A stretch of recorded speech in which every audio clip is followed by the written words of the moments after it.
Hello friends, আশা করি সবাই ভালো আছো। এপ্রিল মাস চলে আসলো আর আমরা কিন্তু ইনকাম ট্যাক্সের তরফ থেকে এই মার্চ মাসের শেষে একটা দারুণ সুখবর পেয়েছি। এটা কিন্তু প্রত্যেকের জন্যই হেল্পফুল হবে। যেই খবরটি আমরা চেয়েছিলাম আরও বেশ কয়েক বছর আগে আমরা পেয়ে যাব, সেটা কিন্তু আজকে আমরা পেয়েছি। তা চলুন দেখে নিই কী সেই সুখবর এবং এর জন্য আমরা কিভাবে লাভবান হতে পারি। তা আমরা প্রত্যেকেই জানি 2023-এ যখন বাজেট পেশ করা হয়েছিল তখন কিন্তু আমাদের ট্যাক্সের স্ল্যাবে বেশ কিছু চেঞ্জেস এসেছিলো এবং সেটা এসেছিল নিউ ট্যাক্স রেজিমের জন্য। এবং নিউ ট্যাক্স রেজিমে এই স্ল্যাবটি হয়েছে সেটা হলো 3 লাখ টাকা পর্যন্ত আমাদের কোনো ট্যাক্স দিতে হবে না। 3 লাখ টাকা থেকে 6 লাখ টাকা পর্যন্ত 5% হারে ট্যাক্স হবে।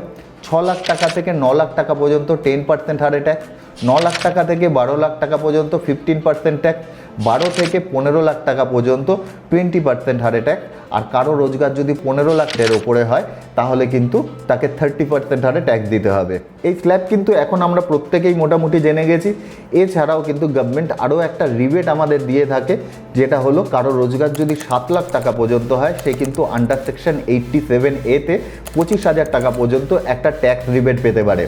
এই রিবেটটা দেওয়ার জন্য মধ্যবিত্ত লোকের কিন্তু বেশ কিছু সুবিধা হয়েছে, কিন্তু বেশ কিছু লোকের জন্য এটা একটা অদ্ভুত সিচুয়েশন হয়ে দাঁড়িয়েছে। একটা এক্সাম্পলের মাধ্যমে বোঝানোর চেষ্টা করি।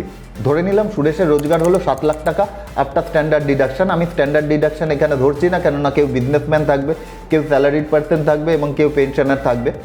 তা স্ট্যান্ডার্ড ডিডাকশন বাদ দেওয়ার পর কারো রোজগার হচ্ছে 7 লাখ টাকা। এবার সুরেশের 7 লাখ টাকা রোজগার হওয়ার জন্য তার টোটাল ট্যাক্স হচ্ছে হলো 25,000 টাকা।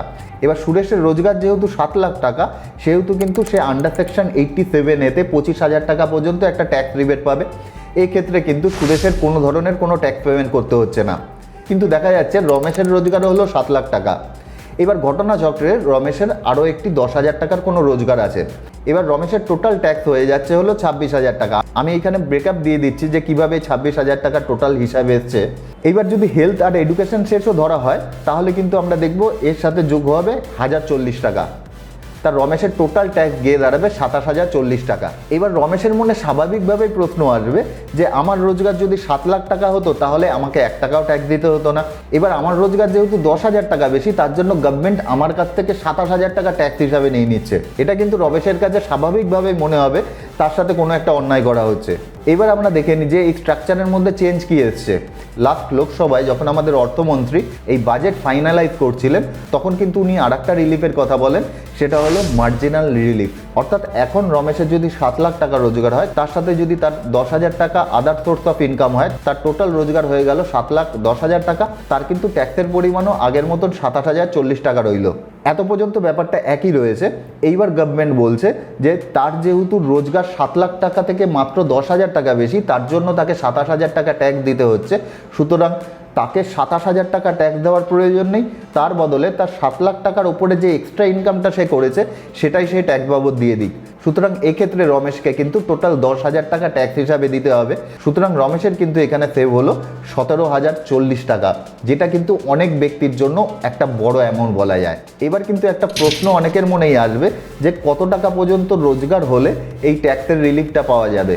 দেখুন, এখানে কিন্তু সিম্পল হিসাব, আমার রোজগার 7 লাখ টাকা থেকে যতটা বেশি হবে সেটা যদি আমার ট্যাক্সের পরিমাণের থেকে কম হয় তাহলেই কিন্তু আমরা এই রিলিফটা পেয়ে থাকবো। এখানে আমি একটা এক্সাম্পলের সাহায্যে সবাইকে বোঝানোর চেষ্টা করছি। ধরে নিলাম প্রথম ব্যক্তির রোজগার হলো 7 লাখ টাকা। 7 লাখ টাকা রোজগারের জন্য তার টোটাল ট্যাক্স হচ্ছে 25,000 টাকা। এটা কিন্তু সে আন্ডার সেকশন 87A-তে রিলিফ পেয়ে যাচ্ছে। সুতরাং তাকে কোনো ট্যাক্স পেমেন্ট করতে হচ্ছে না। এইবার ওই ব্যক্তির রোজগার যদি 7,05,000 টাকা হয় তাহলে কিন্তু তার টোটাল ট্যাক্সের পরিমাণ হবে 25,500 টাকা। এডুকেশন শেষ নিয়ে 26,520 টাকা। এক্ষেত্রে দেখা যাচ্ছে তার 7 লাখের ওপরে মাত্র 5,000 টাকা এক্সট্রা রোজগার, সুতরাং তাকে কিন্তু ট্যাক্স 5,000 টাকাই দিতে হবে। একই রকমভাবে 7,10,000-এর ক্ষেত্রে দেখা যাচ্ছে ট্যাক্সের পরিমাণ 27,040 টাকা এবং তার রোজগার এক্সট্রা হচ্ছে 7 লাখের থেকে 10,000 টাকা। সুতরাং এখানেও তাকে 10,000 টাকা এক্সট্রা দিতে হবে। 7,27,000 টাকা যদি কারো রোজগার হয় সেক্ষেত্রে দেখা যাচ্ছে 28,808 টাকা তার টোটাল ট্যাক্স হচ্ছে এডুকেশন শেষ নিয়ে, আর তার এক্সট্রা ইনকাম হচ্ছে 27,000 টাকা। এক্ষেত্রেও কিন্তু তাকে 27,000 টাকা ট্যাক্স হিসাবে পেমেন্ট করতে হবে। সুতরাং এক্ষেত্রেও কিন্তু উনি 1,808 টাকা রিলিফ পেলেন। একই রকমভাবে আমি 7,29,000-এর এখানে একটা হিসাব দেখতে পাচ্ছি, এছাড়া 7,30,000-এর একটা হিসাব দেখতে পাচ্ছি। 7,30,000-এর যখন হিসাব হচ্ছে তখন কিন্তু আমাদের টোটাল ট্যাক্সের পরিমাণ হচ্ছে 29,120 টাকা এবং আমাদের রোজগার কিন্তু 7 লাখের থেকে 30,000 টাকা বেশি। সুতরাং এক্ষেত্রে কিন্তু আমরা কোনো ধরনের কোনো রিলিফ পাবো না। এবার এই রিলিফের বেশ কিছু ইম্পর্টেন্ট পয়েন্ট নিয়ে আলোচনা করে নিই যে কারা এই রিলিফ নিতে পারবে। যে কোনো ইন্ডিভিজুয়াল এই বেনিফিট নিতে পারবেন, কিন্তু ওনাকে ইন্ডিয়ান রেসিডেন্ট হতে হবে।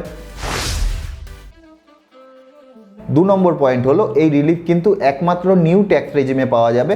যারা ওল্ড ট্যাক্স রেজিমে ফাইল করবেন তারা কিন্তু এই ধরনের কোনো বেনিফিট পাবেন না।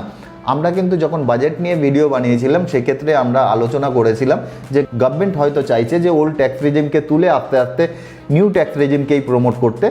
এক্ষেত্রেও কিন্তু আমরা দেখতে পাচ্ছি যে গভর্নমেন্ট আরও একবার নিউ ট্যাক্স রেজিমকে প্রমোট করছে, ওল্ড ট্যাক্স রেজিমকে কিন্তু সেইভাবে নজর দিচ্ছে না। আর 3 নম্বর মোস্ট ইম্পর্টেন্ট, অনেকের কনফিউশন হবে, এবছর যখন আমরা ইনকাম ট্যাক্স ফাইল করব তখন কি আমরা এই ট্যাক্স রিলিফ পেতে পারি? আমরা কিন্তু এবছর যখন ইনকাম ট্যাক্স ফাইল করব তখন কিন্তু এই ট্যাক্সের রিলিফ পাবো না। এই ট্যাক্সের রিলিফ কিন্তু ফাইন্যান্সিয়াল ইয়ার 23-24-এর জন্য অ্যাপ্লিকেবল হবে, যার অ্যাসেসমেন্ট ইয়ার পড়ছে কিন্তু 24-25।